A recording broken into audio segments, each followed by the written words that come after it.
नमस्कार विद्यार्थी मित्रांनो, स्वागत आहे आपलं लोकसेवा स्पर्धा परीक्षा या यूट्यूब चॅनलमध्ये। आज आपण इयत्ता 11वीचा महाराष्ट्राचा इतिहास यामधील 19व्या शतकातील प्रबोधन याचा पार्ट 10 बघणार आहोत। चला तर मग अभ्यासाला सुरुवात करूया। पहिला प्रश्न आहे, पुढीलपैकी कोणते आर्य समाजाचे तत्व किंवा तत्वे नव्हती? पहिले विधान आहे, वेद हे ईश्वर निर्मित आहेत। वेद हे सर्व ज्ञानाचे भांडार आहेत। पहिले विधान बरोबर आहे। आर्य समाजाचे तत्व होते वेद हे ईश्वर निर्मित आहेत आणि वेद हे सर्व ज्ञानाचे भांडार आहेत। दुसरे विधान आहे, मानव जातीची भौतिक, आध्यात्मिक व सामाजिक उन्नती करून मानवाचे कल्याण साधावे हाच आर्य धर्माचा मूळ उद्देश आहे। दुसरेही विधान हे आर्य समाजाचे तत्व होते। तिसरे विधान आहे, वैदिक धर्मातील चातुर्वर्ण जन्मावर आधारित नसून गुणांवर आधारित आहे। तिसरे विधानही बरोबर आहे। तिसरेही विधान हे आर्य समाजाचे तत्व होते। चौथे विधान आहे, अज्ञानाचा नाश करून ज्ञानाचा प्रसार करणे हे सुद्धा आर्य समाजाचे तत्व होते। तर याचं योग्य उत्तर आहे ऑप्शन डी, वरीलपैकी एकही नाही। कारण वरील चारही विधाने ही आर्य समाजाची तत्वे होती आणि आपल्याला कोणते तत्व नव्हते हे ओळखायचे होते। त्यामुळे याचं योग्य उत्तर आहे ऑप्शन डी, वरीलपैकी एकही नाही। वरील चारही विधाने ही आर्य समाजाची तत्वे आहेत। पुढचा प्रश्न आहे, पुढचा प्रश्न नसून आपण आर्य समाजाचं कार्य इथे दिलेलं आहे। आर्य समाजाने कुठले कार्य केले होते ते बघूया आपण। पहिलं कार्य होतं त्यांचं शुद्धीकरण चळवळ त्यांनी चालवली। त्यानंतर त्यांनी धर्म मार्तंडाच्या मगरमिठीतून बहुजन समाजाला सोडवण्याचा प्रयत्न केला। दयानंद अँग्लो वैदिक स्कूलची स्थापना केली। स्वामी श्रद्धानंद यांनी हरिद्वार येथे गुरुकुल पद्धतीने धार्मिक शिक्षण देण्यास सुरुवात केली। आर्य समाजाने महाराष्ट्रात मुंबई, सोलापूर व कोल्हापूर येथे उच्च शिक्षणासाठी महाविद्यालये चालवली। अस्पृश्यता नष्ट करण्याचे प्रयत्न सुद्धा आर्य समाजाने केले। दुष्काळ आणि रोगराईच्या वेळी लोकांना मदत सुद्धा केली आर्य समाजाने। भारतीय स्वातंत्र्य चळवळीस अनुकूल अशी पार्श्वभूमी सुद्धा तयार केली आर्य समाजाने। आणि आर्य समाजाचे जे संस्थापक होते स्वामी दयानंद सरस्वती यांचा मृत्यू जो आहे ना तो 30 ऑक्टोबर 1883 रोजी झाला होता। पुढचा प्रश्न आहे, अयोग्य विधाने ओळखा। पहिले विधान आहे, बहुजन समाजास धार्मिक व सामाजिक गुलामगिरीतून मुक्त करणे हे सत्यशोधक समाजाचे प्रमुख उद्दिष्ट होते। पहिले विधान अगदी बरोबर आहे। दुसरे विधान आहे, सत्यशोधक समाजाच्या माध्यमातून एक प्रभावी संघटना उभी करून वरिष्ठ वर्गाविरुद्ध व्यापक संघर्ष उभा करणे हाच महात्मा फुले यांचा हेतू होता। तर ही दोन्ही विधाने इथे योग्य आहेत, बरोबर आहेत। याचं योग्य उत्तर आहे ऑप्शन सी, एकही नाही। कारण आपल्याला अयोग्य विधान ओळखायचं होतं, तर त्यामुळे याचं योग्य उत्तर आहे ऑप्शन सी, वरीलपैकी एकही विधान अयोग्य नाही। वरील दोन्ही विधाने योग्य आहेत। पुढचा प्रश्न आहे, योग्य विधाने ओळखा। पहिले विधान आहे, सत्यशोधक समाजाच्या ग्रामीण भागात शाखा सुरू झाल्या। दुसरे विधान आहे, साप्ताहिक सभेतून जनजागृती केली जात असे। आणि तिसरे विधान आहे, सत्यशोधकी जलसे, कीर्तन, प्रवचने, पोवाडे अशा माध्यमातून सामाजिक अनिष्ट चालींवर जहरी टीका केली। वरील तीनही विधाने ही सत्यशोधक समाजाबद्दल बरोबर आहेत। याचं योग्य उत्तर आहे ऑप्शन सी, वरील सर्व विधाने बरोबर। सत्यशोधक समाजाची स्थापना ही महात्मा ज्योतिबा फुले यांनी 24 सप्टेंबर 1873 रोजी केली होती। पुढचा प्रश्न आहे, सत्यशोधक समाजाच्या प्रचारासाठी दीनबंधू हे साप्ताहिक कोणी चालविले? याचं योग्य उत्तर आहे ऑप्शन सी, कृष्णराव भालेकर। कृष्णराव भालेकर यांनी सत्यशोधक समाजाच्या प्रचारासाठी दीनबंधू नावाचे साप्ताहिक 1877 मध्ये सुरू केले होते आणि हे दीनबंधू साप्ताहिक सत्यशोधक समाजाचे मुखपत्र होते। ऑप्शन ए आहे महात्मा ज्योतिबा फुले। महात्मा ज्योतिबा फुले यांनीच सत्यशोधक समाजाची स्थापना 24 सप्टेंबर 1873 रोजी केली होती. त्याशिवाय त्यांनी बालहत्या प्रतिबंधक गृह, त्याशिवाय केशवपन करणारे जे नावे होते त्या नाव्यांचा संप त्यांनी घडवून आणला होता. त्याशिवाय त्यांनी अनेक कार्य केले, ते आपण यापूर्वीच्या पार्टमध्ये बघितलेलेच आहे. ऑप्शन बी आहे आत्माराम भिडे. आत्माराम भिडे हे एक काल्पनिक नाव आहे. तुम्ही तारक मेहता का उलटा चष्मा बघत असाल तर त्यामधील गोकुलधाम सोसायटीचे एकमेव सेक्रेटरी आहेत आत्माराम भिडे. असो, हा गमतीचा पार्ट झाला. पण भिडे नावाचे जे गृहस्थ होते तात्यासाहेब भिडे, तात्यासाहेब भिडे नावाचे जे गृहस्थ होते त्यांच्या बुधवारपेठ येथील वाड्यामध्ये 1848 मध्ये महात्मा ज्योतिबा फुले यांनी मुलींसाठी पहिली शाळा सुरू केली होती.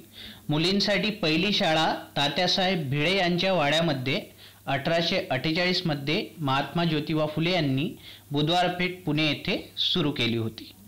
Option C Krishnarao Bhalekar. कृष्णराव भालेकर आपण आत्ताच बघितले दीनबंधूचे संस्थापक आणि संपादक होते कृष्णराव भालेकर.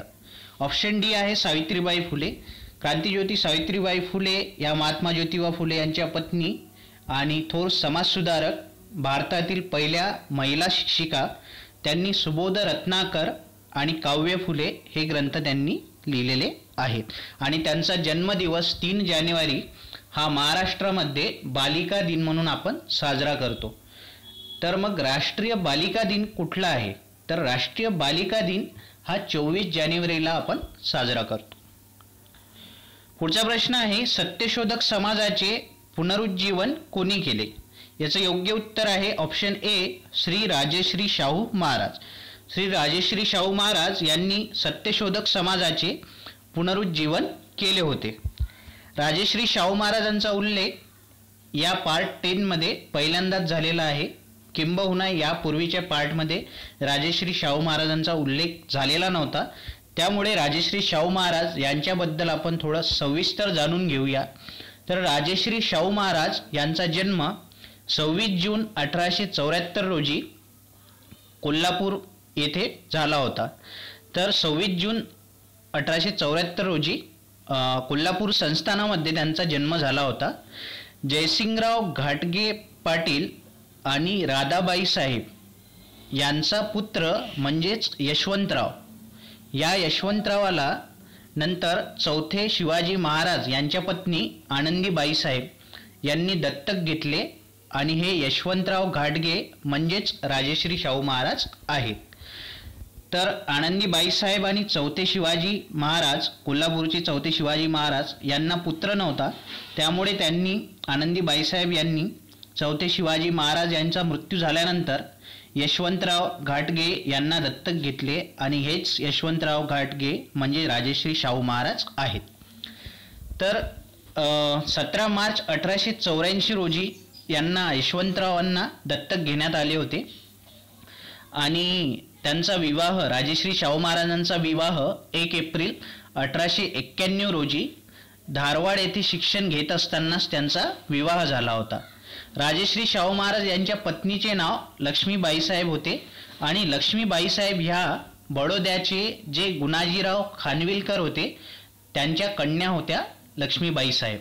लक्ष्मीबाई साहेब बडोद्याचे गुणाजीराव खानविलकर यांच्या कन्या होत्या. 2 एप्रिल 1894 रोजी छत्रपती राजश्री शाहू महाराजांनी राज्याची सूत्रे आपल्या हाती घेतली. ऑक्टोबर 1899 मध्ये कार्तिक महिन्यात ते पंचगंगा या नदीवर आंघोळीला गेले होते. तेव्हा वेदोक्त प्रकरण घडले. तर आंघोळीला जेव्हा ते गेले होते तेव्हा त्यांच्याबरोबर राजाराम शास्त्री सुद्धा होते आणि एक नारायण भटजी नावाचे भटजी तिथे आले होते आणि ते वेदोक्त मंत्र म्हणण्याऐवजी पुराणोक्त मंत्र म्हणत होते. तर ही गोष्ट राजाराम शास्त्री यांनी राजश्री शाहू महाराजांच्या लक्षात आणून दिली. तेव्हा राजश्री शाहू महाराजांनी नारायण भटजीला हटकले असताना नारायण भटजींनी त्यांना प्रत्युत्तर दिले की तुम्ही शूद्र आहात, तुम्ही क्षत्रिय नाही, त्यामुळे मी वेदोक्त मंत्र म्हणण्याऐवजी पुराणोक्त मंत्र म्हणत आहे. तर हेच ते वेदोक्त प्रकरण आहे. आणि त्यानंतर महाराजांनी सत्यशोधक समाजाच्या माध्यमातून असेल किंवा ब्राह्मणेतर चळवळीला मदत करण्याच्या माध्यमातून असेल ही चळवळ पुढे चालवली. त्यानंतर जुलै 1920 मध्ये त्यांनी श्री शिवाजी वैदिक विद्यालय स्थापन केले कोल्हापूर येथे. तर मराठा पुरोहित तयार करण्यासाठी हे श्री शिवाजी वैदिक विद्यालय त्यांनी कोल्हापूर येथे स्थापन केले होते. त्याशिवाय त्यांनी 11 नोव्हेंबर 1920ला पाटगाव येथे मौनी बाबांच्या मठात सदाशिवराव पाटील यांना छात्र जगद्गुरुपदी त्यांनी स्थापन केले. 1911 मध्ये त्यांनी सत्यशोधक समाजाची स्थापना कोल्हापूर येथे केली आणि त्या सत्यशोधक समाजाचे अध्यक्ष होते, पहिले अध्यक्ष परशुराम घोसरवाडकर यांच्या अध्यक्षतेखाली ती सभा भरली होती आणि परशुराम घोसरवाडकर हे त्याचे अध्यक्ष होते. सत्यशोधक समाजशाळा त्यांनी सुरू केली. कुलकर्णी वतने राजश्री शाहू महाराजांनी नष्ट केली. मिस लिटल नावाच्या एक शिक्षणाधिकारी होत्या, ज्या ब्रिटिश शिक्षणाधिकारी होत्या, म्हणजे ब्रिटिश होत्या त्या जन्माने. तर या मिस लिटिल त्यांच्या मायदेशी परत गेल्यानंतर फिमेल ट्रेनिंग स्कूलमधील एक शिक्षिका होत्या रखमाबाई केळवकर. तर या रखमाबाई केळवकर यांना राजश्री शाहू महाराजांनी शिक्षणाधिकारी बनवले. तांत्रिक शिक्षणासाठी त्यांनी जयसिंगराव घाडगे तांत्रिक संस्था सुद्धा स्थापन केली. लष्करी शिक्षणासाठी इन्फंट्री स्कूल चालू केले, इन्फंट्री स्कूल चालू केले. त्यानंतर चिरोलच्या इंडियन अनरेस्ट नावाचा जो ग्रंथ होता, तो चिरोलचा इंडियन अनरेस्ट नावाचा ग्रंथ याचं मराठीत भाषांतर करून त्याच्या प्रती त्यांनी संस्थानामध्ये मोफत वाटल्या होत्या. त्यानंतर त्यांनी गंगाराम कांबळे या महार व्यक्तीला कोल्हापूरमधील एका मोक्याच्या ठिकाणी एक हॉटेल टाकून दिले आणि त्या हॉटेलचे नाव होते सत्यसुधारक हॉटेल. या हॉटेलमध्ये राजश्री शाहू महाराज रोज सकाळी चहा घ्यायला जात असत. राजश्री शाहू महाराज हे मल्लविद्येचे पोशिंदे होते आणि कलेचे ते प्रेमी होते. त्यामुळेच आज जे कोल्हापुरात पॅलेस थिएटर उभं आहे हे त्याचंच एक उदाहरण आहे. पहिल्या महायुद्धात राजश्री शाहू महाराजांनी 20 लाख कर्ज ब्रिटिशांना दिले. त्याशिवाय 20,000 देणगी सुद्धा दिली पहिल्या महायुद्धात आणि 200 सैनिक कोल्हापूर संस्थानांकडून पुरवण्यात आले होते. राजश्री शाहू महाराजांनी राधानगरी धरण हे त्यांच्याच कल्पनेचे, आज आपण बघतो त्यांच्याच कल्पनेतून साकार झाले आहे. राधानगरी धरणातला जो तलाव आहे त्याला आपण लक्ष्मीबाई तलाव म्हणतो आणि राजश्री शाहू महाराजांची मुलगी म्हणजे राधाबाई साहेब यांचे लग्न ज्या वर्षी झाले त्या वर्षीच या धरणाचे ज्या वर्षी त्यांचे लग्न झाले त्या वर्षीच या धरणाच्या बाजूला एक गाव वसविण्यात आले आणि त्या गावाचे नाव आहे राधानगरी. 1906 मध्ये Chhatrapati Shahu spinning and viewing mill त्यांनी चालू केली. 1907 मध्ये सहकारी गिरणी संस्था सुद्धा चालू केल्या, सहकारी गिरणी कारखाना. 1895 मध्ये त्यांनी शाहूपुरी व्यापारपेठ स्थापन केली. 1917 मध्ये त्यांनी कोल्हापूर संस्थानात विधवा पुनर्विवाह कायदा लागू केला. देवदासी प्रथा त्यांनी कायद्याने बंद केली. 24 नोव्हेंबर 1911 रोजी त्यांनी अस्पृश्यांसाठी मोफत शिक्षण हा कायदा त्यांनी पास केला. वसतिगृहांची स्थापना त्यांनी केली, त्यामुळेच त्यांना वसतिगृहाचे आद्यजनक असं सुद्धा म्हणतात आणि कोल्हापूरला वसतिगृहाचे शहर, वसतिगृहाचे गाव असं सुद्धा म्हणतात. त्याशिवाय त्यांनी मिस क्लार्क वसतिगृह स्थापन केले, व्हिक्टोरिया वसतिगृह स्थापन केले. अस्पृश्यांवर लादण्यात आलेली जी हजेरी पद्धत होती ती त्यांनी 1918 मध्ये बंद केली. 1921 मध्ये त्यांनी महार वतने खालसा केली. 1958 मध्ये ही महार वतने यशवंतराव चव्हाण जे महाराष्ट्राचे मुख्यमंत्री होते त्यांनी 1958 मध्ये या महारकीच्या वतनांचा शेवट केला. 26 ऑगस्ट 1919ला तलाठी पदावर त्यांनी बहुजनांसाठी अस्पृश्यांसाठी जागा या ठेवण्यात याव्यात असा एक आदेश दिला आणि 26 जुलै 1902ला सर्वात महत्त्वाचा निर्णय आणि मोठा निर्णय राजश्री शाहू महाराजांनी घेतला तो इतर मागासवर्गीयांसाठी बहुजनांसाठी त्यांनी 50% आरक्षण निमशासकीय आणि शासकीय नोकऱ्यांमध्ये आपल्या संस्थानामध्ये लागू केले. 26 जुलै 1902ला 50% आरक्षण त्यांनी बहुजनांसाठी आपल्या संस्थानामध्ये लागू केले.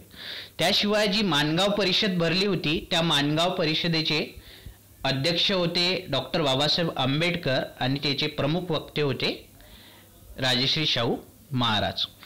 आणि एक अत्यंत महत्त्वाचा मुद्दा इथे लक्षात ठेवायला हवा तो म्हणजे 27 डिसेंबर 1927 रोजी जे अखिल भारतीय मराठा शिक्षण परिषदेचे 11वे अधिवेशन झाले ते खामगाव येथे झाले होते आणि त्याचे अध्यक्ष होते राजश्री शाहू महाराज. ऑप्शन बी आहे कर्मवीर भाऊराव पाटील. तर कर्मवीर भाऊराव पाटील यांनी रयत शिक्षण संस्था स्थापन केली. या रयत शिक्षण संस्थेला गेल्या वर्षी म्हणजे 2019ला 100 वर्षे पूर्ण झालेली आहे. डॉक्टर बाबासाहेब आंबेडकर यांचे कार्य खूप मोठे आहे आणि विठ्ठलरामजी शिंदे. तर राजश्री शाहू महाराजांबद्दल आपण सविस्तर बघितल्यामुळे या 3 व्यक्तिमत्वांचे कार्य आपण पुढच्या अशाच एका पार्टमध्ये बघू. तर आता पुढचा प्रश्न बघूया. पुढचा प्रश्न आहे चुकीचे विधाने ओळखा. सामाजिक परिषदेच्या स्थापनेत न्यायाधीश महादेव गोविंद रानडे अग्रणी होते. पहिले विधान अगदी बरोबर आहे. दुसरे विधान आहे पहिली सामाजिक परिषद काँग्रेस अधिवेशनानंतर 1887ला पार पडली. दुसरे विधानही अगदी बरोबर आहे. याचे योग्य उत्तर आहे ऑप्शन डी. वरीलपैकी एकही विधान चुकीचे नाही. वरील दोन्ही विधाने बरोबर आहेत. पुढचा प्रश्न आहे मराठी भाषेतील पहिले वृत्तपत्र दर्पण हे रिकामी जागा यांनी सुरू केले. याचे योग्य उत्तर आहे बाळशास्त्री जांभेकर. बाळशास्त्री जांभेकरांनी मराठी भाषेतील पहिले वृत्तपत्र दर्पण हे 1832 मध्ये सुरू केले होते. 6 जानेवारी 1832 आणि 6 जानेवारी हा दिवस आपण महाराष्ट्रामध्ये पत्रकार दिन म्हणून साजरा करतो. पुढचा प्रश्न आहे प्रभाकर हे साप्ताहिक रिकामी जागा यांनी सुरू केले. याचे योग्य उत्तर आहे ऑप्शन सी भाऊ महाजन. भाऊ महाजन यांनी प्रभाकर हे साप्ताहिक सुरू केले होते. त्याशिवाय त्यांनी धूमकेतू नावाचे साप्ताहिक आणि ज्ञानोदय नावाचे त्रैमासिक सुद्धा त्यांनी सुरू केले होते. पुढचा प्रश्न आहे आर्य समाजाची स्थापना रिकामी जागा यांनी केली. तर आपल्याला माहिती आहे आर्य समाजाची स्थापना स्वामी दयानंद सरस्वती यांनी 1875 मध्ये मुंबई येथे केली होती. आजच्या व्हिडिओमध्ये एवढंच मित्रांनो. भेटूया पुढच्या अशाच एका नवीन व्हिडिओमध्ये. तोपर्यंत घरीच राहा, सुरक्षित राहा, स्वतःची काळजी घ्या, स्वतःच्या कुटुंबाची काळजी घ्या. धन्यवाद.